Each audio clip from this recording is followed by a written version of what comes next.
હિનાબેન કાલરિયા. ઘટના જે plane crash થયું ને જે મોટી દુર્ઘટના ઘટી છે એનાથી ઘણું દુઃખ થાય છે.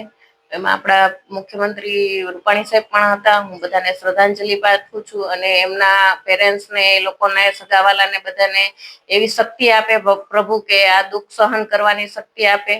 હું એવું પ્રાર્થના કરું છું પ્રભુ પાસે. જ્યારે હું લંડન થી અમદાવાદ આવવા નીકળીને ત્યારે 8:15 મારું પ્લેન હતું અને એ લેટ થઈને 2 કલાક લેટ થયું હતું અને 10:30 ની આસપાસ એ પ્લેન ઉપડ્યું હતું. અને ત્યારે મને એવું કંઈક લાગ્યું કે ભાઈ 2 કલાક લેટ કેમ છે, કદાચ હોઈ શકે, લેટ પણ હોઈ શકે પ્લેન. પણ જ્યારે હું ઉપર ચડતું હતું ને ત્યારે એમનું એસી બંધ હતું. ત્યારે મેં એમને એર હોસ્ટેલને કહી દેલું કે ભાઈ એસી બંધ છે તો એસી ચાલુ કરો એમ.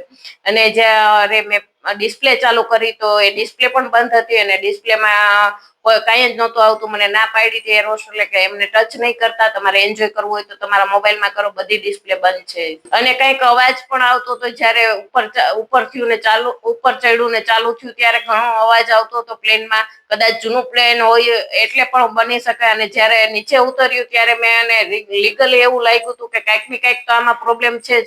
કારણ કે જ્યારે નીચે ઉતર્યું ત્યારે એકદમ અચાનક નીચે ઉતરી ગયું અને મને અંદરથી ડર પણ લાગેલો. ત્યારે મેં મારા ભગવાનને યાદ કરેલા, પ્રાર્થના કરેલી, ભગવાન હું શાંતિથી ઘરે પહોંચી જાઉં. હું લગભગ અમદાવાદની બહાર પણ નહોતી નીકળી, સિવિલ પહોંચી ને ત્યાં મને સમાચાર મળ્યા કે એ પ્લેન જ ક્રેશ થયું છે, તમે શાંતિથી પહોંચી ગયા છો ને એમ કરીને.